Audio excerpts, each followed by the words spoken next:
Cette émission vous est présentée par les lubrifiants Seven, des produits authentiques hérités de la compétition. Stylimo, réseau national de mandataires immobiliers.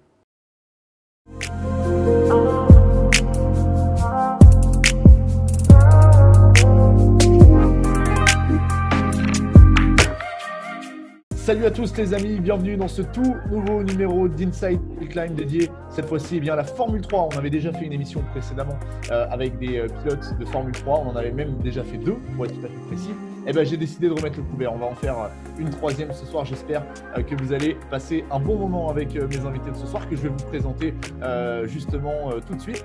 Alors on va commencer par un garçon qui est originaire de La Rochelle. On le voit de temps en temps sur quelques manches du championnat de France de la montagne. On l'a vu d'ailleurs cette année lors de la course de côte du Mont d'Or. Il s'agit de Benoît Tavio. Salut Benoît. Salut Pierre, salut Seb. Bon, merci beaucoup Benoît. Tout le monde va bien. Merci beaucoup en tout cas d'avoir accepté de participer à cette émission. Deuxième invité qui est à nos côtés. Alors là, on va descendre un petit peu plus, toujours côté ouest, mais plutôt dans le sud. C'est moins au nord que l'ami Benoît. Il s'agit de Sébastien Jacquelin. Salut Seb. Salut Pierre, salut Benoît. Bon, merci à toi aussi Seb d'avoir accepté de participer à cette émission. C'est un vrai plaisir que de vous recevoir ce soir les gars. J'espère que vous avez passé un bon moment dans cette émission et que nos amis spectateurs, pour eux, ça sera pareil, qui vont également s'amuser avec cette émission. Alors, je vous propose, sans plus tarder, de démarrer justement cette émission. On va revenir un petit peu sur vos carrières respectives. Et justement, alors la petite particularité de l'émission de ce soir, c'est que d'habitude, j'ai l'habitude, on va dire, de recevoir des pilotes qui sont au championnat de France de la montagne, qu'on voit très souvent. Volontairement, j'ai décidé justement de donner un petit peu d'audience à des garçons qu'on voit de temps en temps, mais qui ne sont pas forcément engagés sur le championnat. D'où le choix justement d'avoir Benoît et Sébastien à mes côtés ce soir. Alors, je vais vous proposer un petit jeu, les amis. Vous allez vous présenter chacun votre tour en 1 minute. Top chrono. Je vous arrête au bout d'1 minute. Vous dites tout ce que vous voulez. Vous dites d'où vous venez, ce que vous faites dans la vie, depuis quand vous faites du sport automobile. L'idée, c'est qu'en 1 minute top chrono, nos amis internautes vous découvrent ou du moins vous redécouvrent. Est-ce que vous êtes chaud? Vous êtes OK pour ça? Ok. Allez, c'est bon. Benoît, on va commencer avec toi. 3, 2, 1, c'est parti. Bonjour, moi c'est Benoît Tavio. J'ai commencé le sport auto en 2015. J'ai commencé sur une Saxo VTS en N2. Après, j'ai très vite évolué en monoplace. Donc voilà, puis maintenant ça fait quasiment 2 ans que j'ai la F3. Donc, voilà. Ok. Bon, tu as encore 40 secondes. Tu peux y aller, tu peux meubler si tu veux. Ouais, après, cette saison, elle a été écourtée malheureusement car je me suis sorti, mais sinon on a été au Mont d'Or où c'est fait une belle participation, donc je suis content de mes chronos. Et voilà, après à voir par la suite en 2021. Bon, ok, allez, 43 secondes, ça va, pas mal pour une première tentative. On reparlera bien évidemment de tout ça, de tes débuts, de ton passage à la F3 et de ta saison 2020 et de 2021 aussi. Si tu as des choses à nous dire, on est preneur. Moi, je suis ok pour être celui qui a le scoop. Voilà, donc je suis preneur. Seb, t'es prêt? Ouais, allez, 3, 2, 1, c'est parti.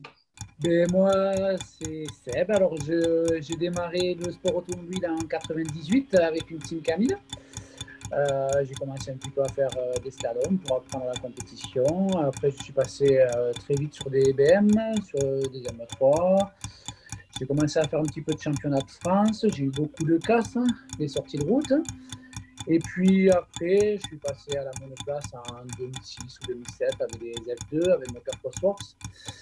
Et puis voilà, après, fait un petit peu de régional et un peu national. J'ai changé beaucoup de voitures. Voilà. Bon, ok. Allez, 39 secondes. Victoire au scratch de Seb qui a fait la meilleure montée. Bon, ok, merci de vous être prêté à ce petit jeu. Ça permet justement aux internautes qui vous découvriraient, pourquoi pas, d'en connaître un petit peu plus. Alors, justement, vous l'avez évoqué, vous avez eu des différentes autos ces dernières années. On va revenir de manière un petit peu plus précise sur tout ça. Aujourd'hui, vous êtes des pilotes de Formule 3. J'aimerais que vous nous présentiez un petit peu, déjà d'une part, ce qu'est la Formule 3, si certains découvriraient la discipline, la course de côte en nous regardant, et puis surtout que vous nous présentiez votre voiture actuelle. Benoît. Bah, la Formule 3, c'est une monoplace avec un moteur préparé, mais qui sont bridés au niveau de la boîte à air. Bon, nous, vu les années qu'on a, nous, c'est une bride de 26. Donc, c'est pour ça. Après, la mienne, elle est de 99 avec des évo aérodynamiques de 2001. Donc, là, j'ai pas de photos sous la main, mais que j'ai acheté il y a 2 ans maintenant à Seb. Donc, très bonne auto.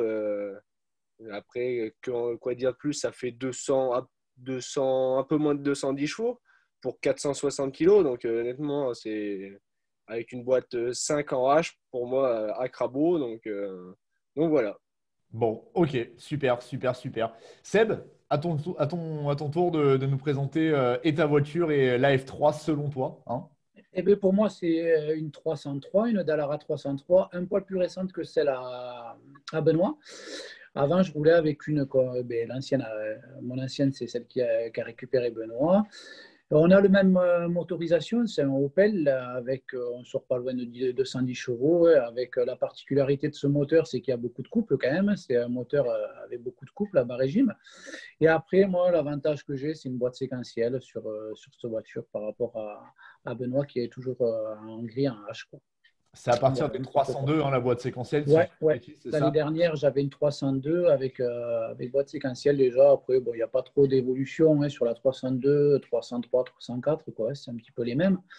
Et c'est tout, quoi. Après, c'est des autos quand même qui sont relativement simples encore, quoi. Bah, bien sûr, bien sûr. Et puis, c'est des très belles autos qui font encore des chronos, hein. On le voit avec vous et avec certains concurrents, justement, en CFM. Donc, c'est des autos qui sont loin d'avoir tiré leur révérence. Deuxième question que je voulais vous poser, comment vous êtes arrivé au sport automobile? Sébastien, tu peux nous en dire un peu plus? Ben, moi, écoute, c'était en 97. Il y avait une course de côte pas trop loin de chez moi. Et mon père voulait à l'époque, avec une Team Camille déjà, et il m'a dit, au lieu de faire un petit peu l'imbécile sur la route, je t'amener voir une course de côte. C'est vrai que ça m'a plu. Et en 98, mon permis en poche, j'ai acheté la première Rallye 2 et j'avais trouvé ces voitures assez fun. Et je me suis lancé en slalom et en course de côte dans les petites épreuves à côté de chez moi, quoi. Et puis, ça m'a plu. Et de fil en aiguille, je suis monté, quoi. Tu es resté dans le bain, hein? On peut Voilà. dire ça comme Pour ça.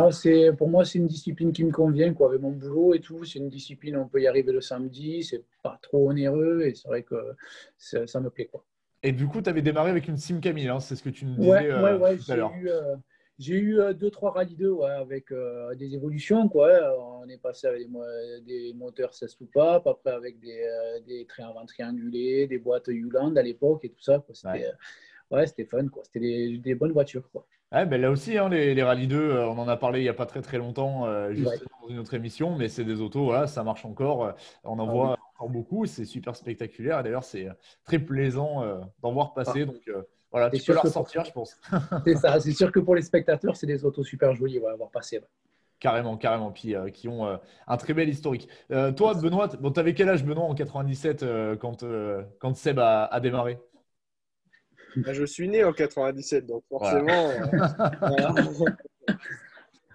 Donc, non, moi, je suis né le 20 mai 97, donc je ne sais pas exactement quand Seb a commencé, mais j'étais peut-être dans le landau, quoi. Donc, C'était quand, Seb? Tu non, mais te rappelles? ça a commencé grâce à de la famille qui faisait du slalom. Ouais. Depuis tout petit, j'allais sur les courses, on m'emmenait vraiment piqué depuis vraiment tout petit. Et c'est un rêve de gosse qui s'est réalisé parce que de tout petit, quand on dit un jour je ferai de la voiture de course, et arrivé le moment venu où bah, on ligne de départ, c'est vraiment un sentiment où voilà quoi. Moi, je suis rentré en apprentissage en 2015, non, en 2012. En 2012, je suis rentré en apprentissage et j'ai travaillé pour économiser de l'argent pour monter une voiture de course, quoi. Vraiment, parce que avec l'objectif de, dès que j'avais mon permis, être sur une ligne de départ. Et ta première, c'était une Saxo, hein, je crois, de mémoire, non? C'est ça? C'est ça, une Saxo Ouais. N2 qu'on avait monté avec mon père. Euh, C'était un moteur quasiment d'origine, avec une boîte un peu raccourcie, avec un autobloquant. Vraiment le strict minimum dans la voiture. Donc après, voilà, il y a un arceau, et puis ça roulait, quoi. Donc on a fait évoluer plus tard, l'année d'après. Mais ma première course, non, je me souviens, ça fait quelque chose, quoi. Surtout que j'avais une semaine de permis, vraiment. Quand je me suis pointé aux vérifications avec ma feuille, ils m'ont regardé bizarre, quoi. Ah ouais, d'accord, ouais, ça s'est passé aussi vite que ça une fois le permis obtenu, quoi. Ouais. Ah, c'est Ah cool. ouais, ouais, vraiment. Et c'était en Donc, slalom, hein, je crois, c'est ça? bon, Toi, tu as démarré par le slalom, hein, Benoît. c'est ça. J'ai commencé en slalom, où j'évolue toujours d'ailleurs, parce que ça reste, pour moi, c'est une discipline qui se complète vachement avec la course de côte. Donc c'est entre la maniabilité et la vitesse. Mais j'adore ces deux disciplines, je trouve que ça se complète, donc c'est pour ça que je continue à vraiment faire les deux, quoi.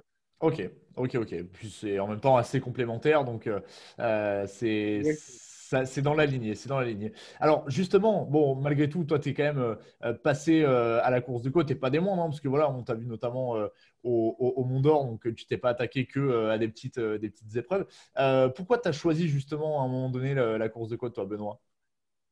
Qu'est-ce qui t'a attiré, je veux dire, en termes de que ce soit aussi bien sportivement parlant, on va dire, que dans, je sais pas, pour des questions d'accès, mais qu'est-ce qui t'a attiré vers la côte?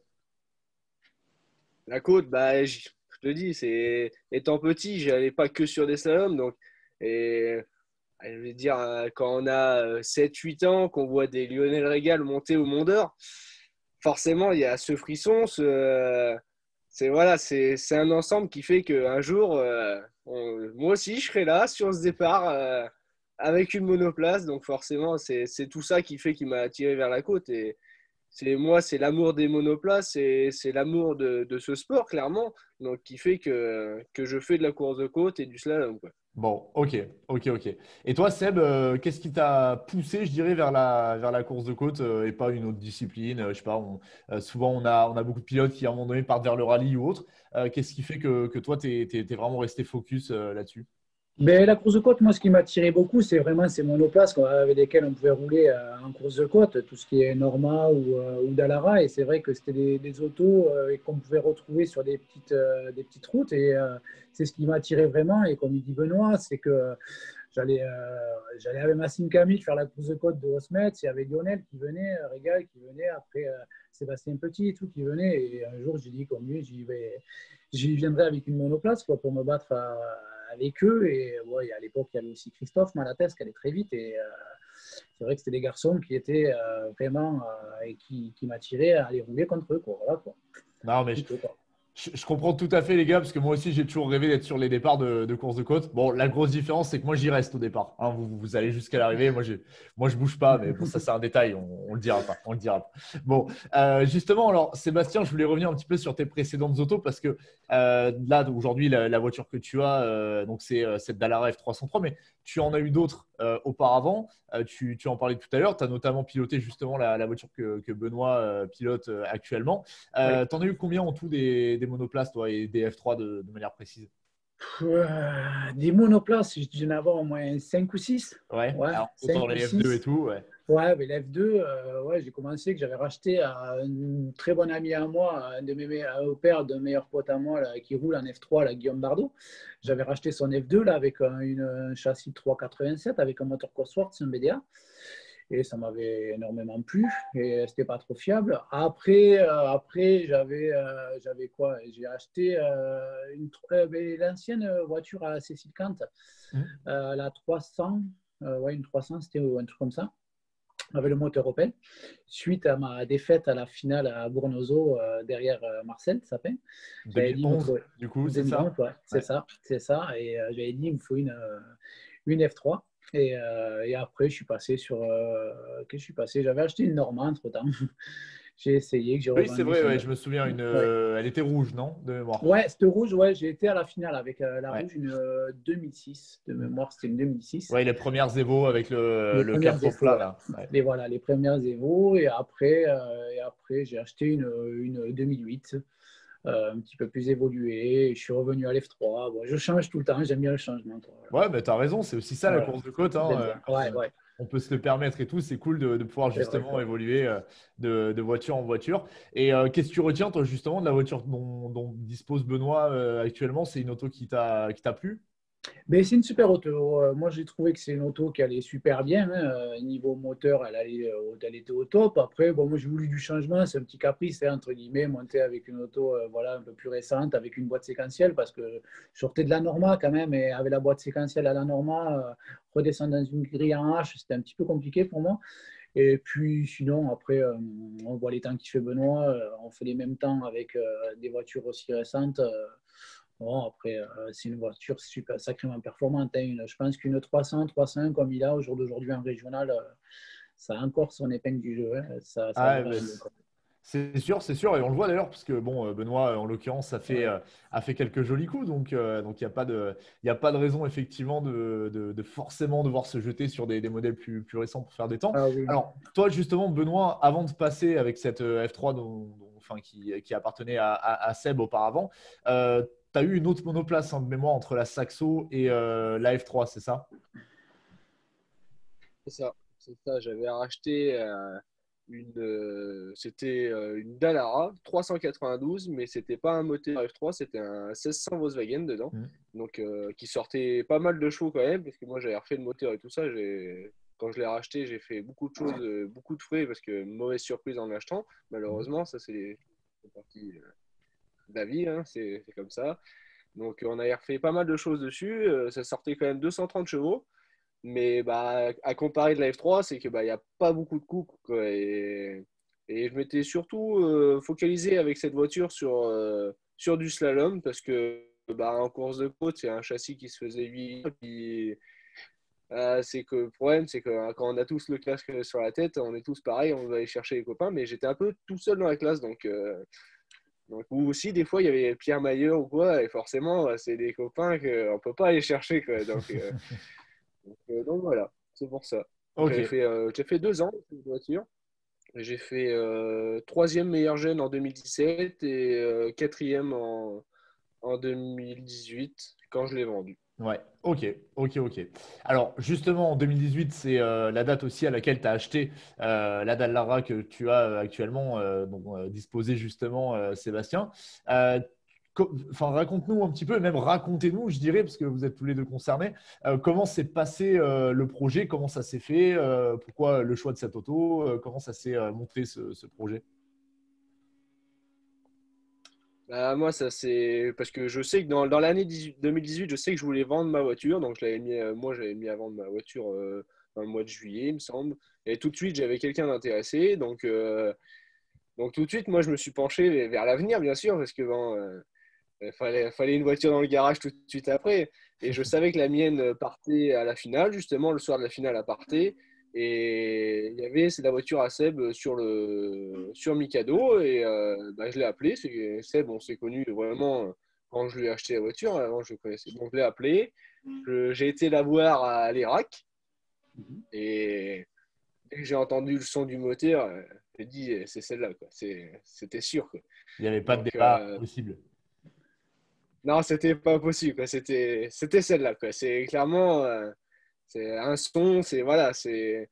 Après, c'est difficile d'expliquer pourquoi, du comment. Pour moi, c'était celle-là, quoi. Bon, bah non, mais des fois, après, il y a des coups de cœur et c'est normal aussi que ça arrive, ça ne s'explique pas forcément. Il n'y avait pas de vis caché, hein, les gars. C'est bon, on peut en parler. Ah là, non. On ne sait jamais, tu sais, ça pourrait arriver un Non, jour non, que j'ai des invités comme ça qui se sont vendus des voitures et que la Non, voiture non. soit belle. Bon, on ne sait jamais. Ouais. Je préfère poser la non, question. non, Bon, c'est en c'est cool. super bon terme avec Seb et c'est cool d'ailleurs.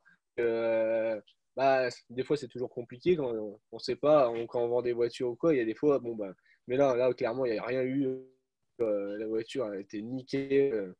J'ai juste besoin de lui faire une peinture et c'était reparti, quoi. C'est ça. Ça, c'est cool. Nickel. Bon, si c'est que ça va, effectivement.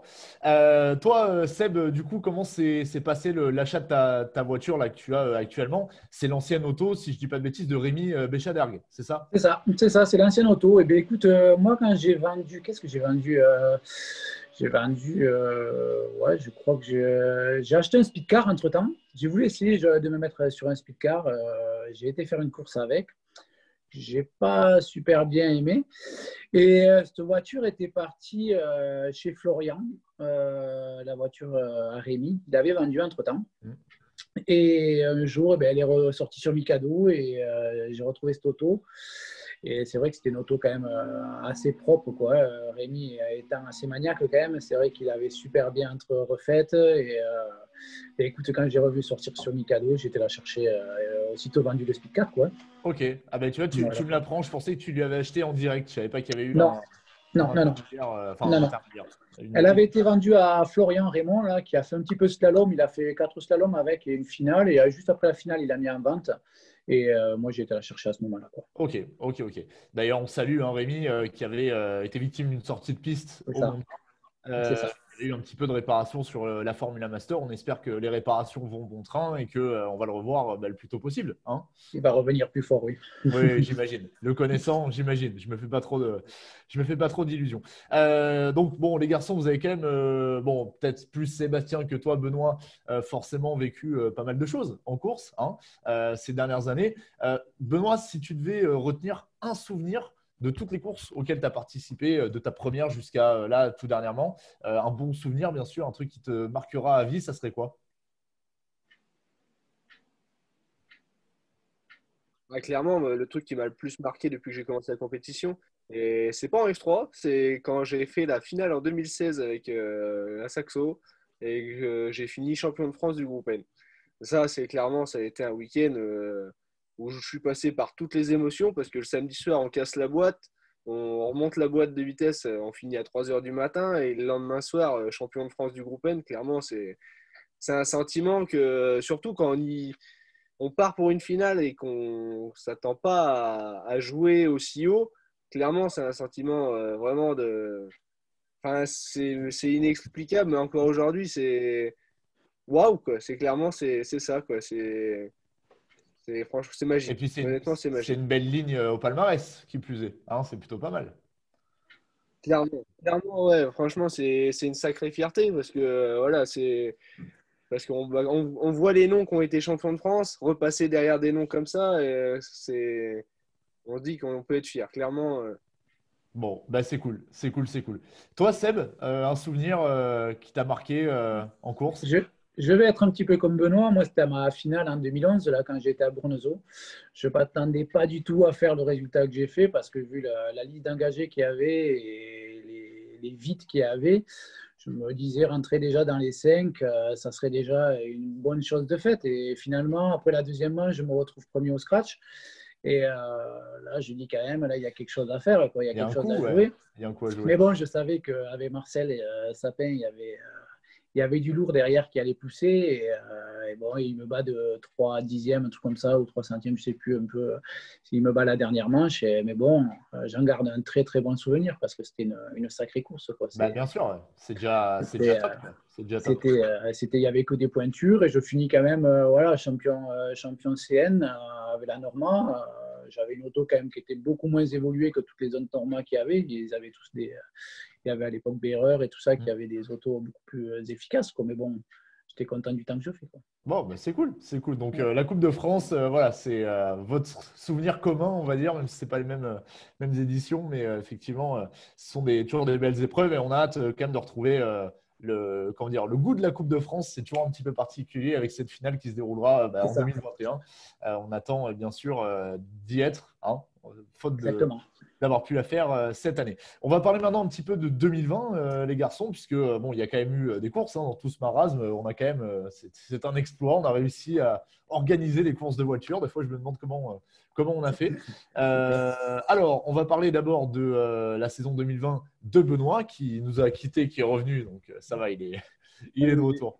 Il est de retour. Toi, Benoît, bon, on t'a vu notamment au Mont d'Or, effectivement. J'ai ouais. eu le plaisir de t'y retrouver.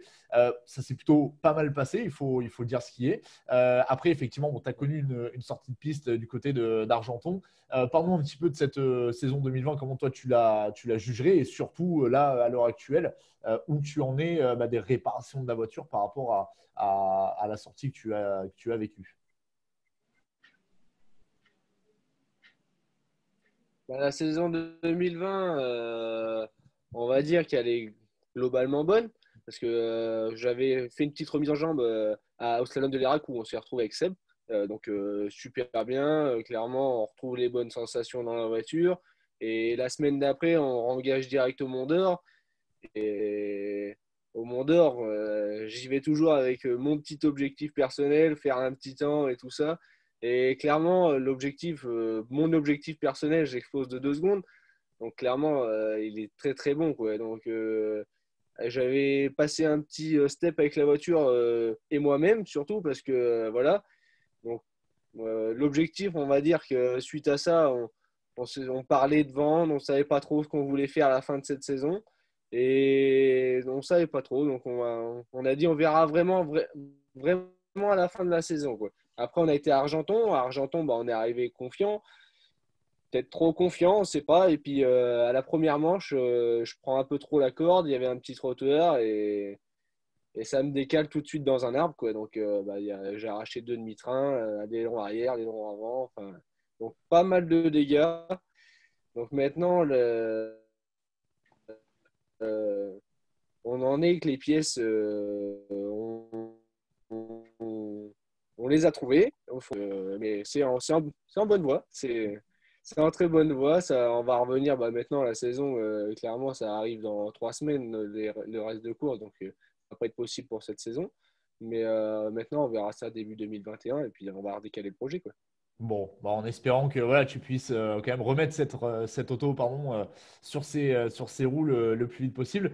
Toi, Sébastien, alors tu as fait pas mal de jolies performances aussi, hein, on peut le dire, avec différentes courses en régional. Parle-nous un petit peu de ta saison. Comment toi, tu l'as vécu cette saison? Mais moi, quand j'ai récupéré cette voiture, c'est vrai qu'elle n'était pas très bien réglée. Elle était un petit peu à côté de la plaque. Elle est toujours. Je galère beaucoup et je remercie David Guillaumard qui m'aide beaucoup par téléphone à régler cette voiture parce que c'est plutôt dur à régler. Et ouais, et quand j'arrive à la régler un petit peu, ben, j'arrive à gagner quelques scratchs. Là, cette année, là, j'ai dû faire 4 courses de côte. J'ai gagné 2 scratchs. Et c'est une auto qui, après, je pense, qui a un bon potentiel, mais qui est très dur à régler. Et mais bon, on essaye des choses sans arrêt. Et puis ça, quand ça passe, et bien on arrive à gagner. Sinon on se retrouve un petit peu derrière, quoi. Ouais, mais bon, c'est vrai que c'est des autos toujours un petit peu particulières. Tu l'as eu, c'était en milieu d'année dernière, hein, si je dis pas de bêtises. Je l'ai acheté pour la fin de saison. J'ai fait la course de côte de l'Odève À avec. l'Odève, ouais, c'est ce que Voilà, j'allais te à dire, ouais, l'Odève. ouais, à l'Odève. Voilà, C'était ta à première, ouais. l'Odève avec. Et bon, je trouvais ça pas trop mal réglé. Mais bon, moi, pour mettre la première fois le cul dedans, j'ai dit, bon, c'est pas trop mal, quoi. Après, j'ai pas eu trop le temps avec le boulot l'hiver de m'en occuper. Et j'ai remis le cul dedans après le confinement, quoi. Bah, t'avais Et fait c'est vrai podium que d'ailleurs, non, à l'Odève, si je dis pas de bêtises. ouais, j'avais fait trois. Trois Ouais, derrière Rémi qui avait gagné ouais. avec la Master et après Mine qui avait fait deux juste devant moi, là, qui est une très très forte pilote, on va dire. Ça va, j'avais bon souvenir, je m'en rappelais, tu vois, C'est quand ça, même. c'est ça, c'est ça, c'est ça. Et après, j'ai rattaqué qu'après le confinement, quoi. Ok, ok. Voilà. 2021, ça s'annonce comment pour toi? Ben écoute, si j'ai un peu le temps, j'aimerais aller faire des belles épreuves, un petit peu de championnat, parce que du régional, du beau régional, ça va, mais après, là où il est sorti, style Argenton. Benoît, c'est vrai que c'est quand même c'est des côtes où c'est très dangereux et j'aimerais plutôt aller faire un petit peu de championnat l'année prochaine. Ok. Voilà. Et toi, Benoît, un petit peu de championnat aussi, si bien sûr tout arrive à se mettre en place? Ah bah oui, bah, on va repartir sur le programme qu'on devait faire cette année, malheureusement, voilà. Mais on va commencer en slalom pour une bonne remise en jambe. Et puis après, j'aimerais faire toutes les courses du championnat de l'Ouest. Donc, c'est-à-dire la Pommeraye, Saint-Gueno, j'aimerais aller à Ivry-Crevon aussi. Et puis le Mont d'Or. Donc, le Mont d'Or, après, malheureusement, de chez nous, les épreuves, elles sont un peu loin, le reste. Donc, c'est pour ça que. Mais puis après, bah, moi, l'objectif, c'est jusqu'à mes 25 ans, j'aimerais me qualifier en tant que meilleur jeune en slalom. Donc, on va essayer de faire ça jusqu'à mes 25 ans. Puis après, je dis pas pourquoi pas une année totale en championnat de France de la montagne. Ouais, bah écoute, ça serait cool. C'est vrai que les concurrents qui sont dans l'ouest de la France, c'est toujours un peu plus compliqué. Alors pour nous, c'est compliqué d'aller chez vous, et pour vous, c'est compliqué d'aller chez nous, quoi. Voilà, bon, c'est message à la DDE nationale. Si vous pouvez faire des routes plus rapides, effectivement, on est preneur. Alors en tout cas, la saison, elle n'est pas tout à fait terminée pour au moins un de vous deux. Je parle pour toi, Seb, hein, parce qu'on va se voir dès ce week-end. allez, on va pas dire que c'est la plus belle des courses, mais pas loin, quoi. Voilà, c'est chez moi, c'est à la maison, à Bagnols. Donc, tu es venu à Bagnols, mais c'était il y a fort longtemps, je crois, hein, c'est ça, Seb? C'est ça, ouais. 2003 ou 2004, j'étais venu avec les M3 il y a très très longtemps. C'était encore l'ancien départ. Et là, il va falloir se refamiliariser avec la montée, quoi. Parce que je regarde des vidéos, je bûche un petit peu tous les soirs. Mais bon, ça va être, vu la liste d'engagés qu'il y a, je pense que ça va être très très dur, quoi. Et ouais, on va avoir un super programme. Alors, on avait 190 engagés à la clôture. Il y en aura peut-être un petit peu moins parce qu'il y a certains forfaits ou autres qui sont parvenus entre-temps. Mais en tout cas, j'ai hâte de t'y retrouver. Moi, j'ai hâte d'y être, hein, forcément. C'est à la maison. Donc, ça sera forcément un moment très spécial. Et en tout cas, si tu as besoin de conseils, si tu veux que je te refasse un peu Avec la grand route ou plaisir. quoi, t'inquiète, je t'emmènerai. Tu vas voir, on va passer vite à des endroits auxquels tu ne pensais pas passer vite. Non, c'est pas vrai, je Parfait. rigole. Bien Parfait. évidemment. Bon, merci beaucoup les gars d'avoir accepté de reparler un petit peu de vos carrières respectives. Alors, vous le savez, il y a une étape incontournable dans mon émission, c'est le quiz. Forcément, le quiz sport auto course de côte qui sera forcément consacré à la Formule 3, vous vous en doutez ce soir. C'est pour ça aussi que je vous ai convié. Est-ce que vous êtes prêts, les garçons? Allez. Allez, c'est parti. Alors, on va commencer justement par une première question, alors que j'ai déjà posée dans une précédente émission. Donc, on va voir si vous êtes des fidèles d'Inside It Climb. Et puis là, pour le coup, ça va être plus que jamais d'actualité. En termes de Formule 3, justement, est-ce que vous êtes capable de me dire ce qu'il s'est passé lors de la course de côte de Bagnols-Sabran en 2002? Wow. Il s'est passé un truc très précis. Justement, ça concerne la F3. Et ça concerne le championnat de France de la montagne également. Deuxième indice. Aucune idée pour moi. Alors là, non. Même pas une petite… Bon, si ça peut vous donner un autre indice, ça concerne un pilote qui est déjà venu dans mon émission, qui a démarré en course de côte en Formule 3. Dans ces eaux-là, bien évidemment.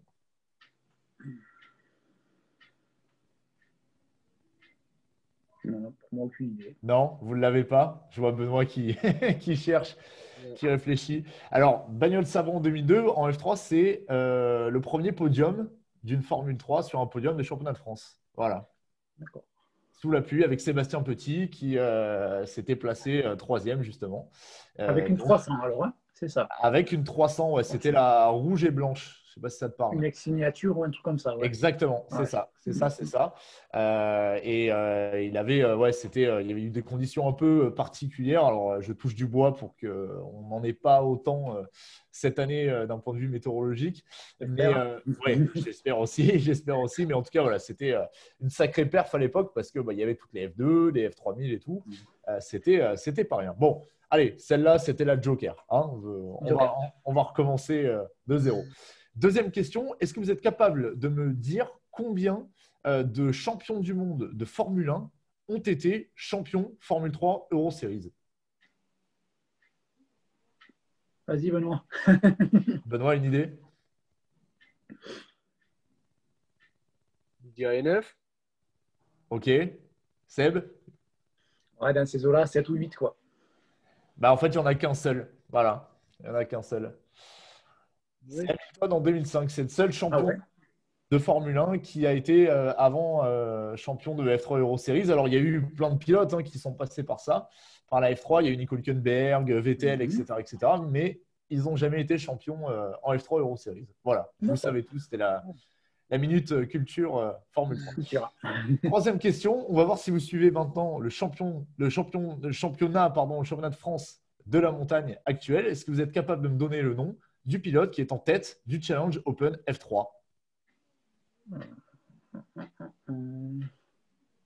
Ouais, il roulait avec une 302. Fabien Ponchant, ouais, exact, ouais. Benoît. Ouais. Fabien Ponchant qui est en tête du challenge. Tu n'as pas été aidé par Célia, hein, Benoît, ça va, tu as trouvé tout seul? Non, honnêtement, non. Bon, ça va. Bon, et c'est bien Fabien Ponchant et pas Samy Gut. C'est une blague entre eux et moi. Ils comprendront, ils sauront de quoi je parle, bien évidemment. Quatrième question. Alors, celle-là, elle est un petit peu plus simple. On va parler réglementation par rapport à la Formule 3. Est-ce que vous êtes capable, en une phrase, de me donner la différence entre une DE5S et une DE5R? La bride. Exactement, la bride, qui est en 26 pour la DE5S et en 28 pour la DE5R. Exactement. Dernière question, ben, vous êtes à un partout là les gars. Donc là, ça va être c'est la finale. C'est la dernière montée.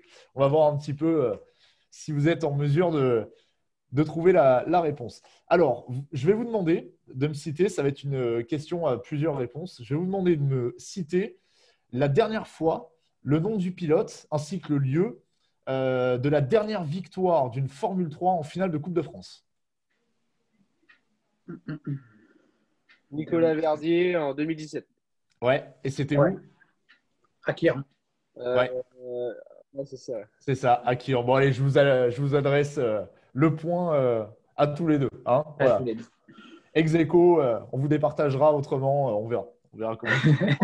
Merci beaucoup les gars d'avoir joué le jeu de ce quiz. On va arriver au terme de l'émission, donc je vais vous donner la parole pour remercier qui vous le souhaitez, que ce soit vos partenaires, que ce soit vos amis, la famille, etc., etc. Seb, si tu veux commencer, c'est à toi. Mais écoute, moi je remercie vraiment tout ce qui m'entoure sur la course de côte. Mon mégano, là, Nounours qui est toujours présent avec moi. Après, je vois encore ce week-end, même Guillaume Bardot qui n'a pas roulé cette saison, qui va venir m'aider pour faire l'assistance ce week-end encore. Après, tout mon entourage. Et c'est vrai que voilà quoi. Après, je remercie tout le monde. Bon, voilà. Et puis, nous, on se voit du coup ce week-end. On se voit ce week-end. Hein, voilà. Bon, ok. Prends ton kawaii quand même, au cas où. Hein, et des pneus. Je vais prendre des bottes. Ouais, je pense qu'on va en avoir besoin. Benoît, je te laisse le mot de la fin. Moi, je voudrais remercier mes parents parce qu'ils me soutiennent vraiment beaucoup. Ma copine, Célia, voilà, que vous connaissez. Et puis surtout mes amis très proches qui m'ont envoyé beaucoup de messages après ma sortie. On voit vraiment sur qui on peut compter. Donc merci à eux et puis merci à mes sponsors. Donc voilà. Merci. Bon. Et puis encore merci à toi pour ton émission, c'est parfait. De rien. C'était un plaisir que de vous recevoir. Hein, pour le coup, c'était vraiment sympa. Voilà, cette émission, elle arrive à son terme, hein, les amis. C'était un plaisir vraiment de vous proposer ce plateau spécial F3. Le prochain rendez-vous, je vous le donne, ça sera mercredi prochain, mercredi 7 octobre, pour le débrief donc, de la course de côte de Bagnols-Savran qui clôturera le championnat de France de la montagne 2020. Merci à tous et merci à vous les gars. À bientôt. Bonne soirée. Merci. Ciao, bonne soirée.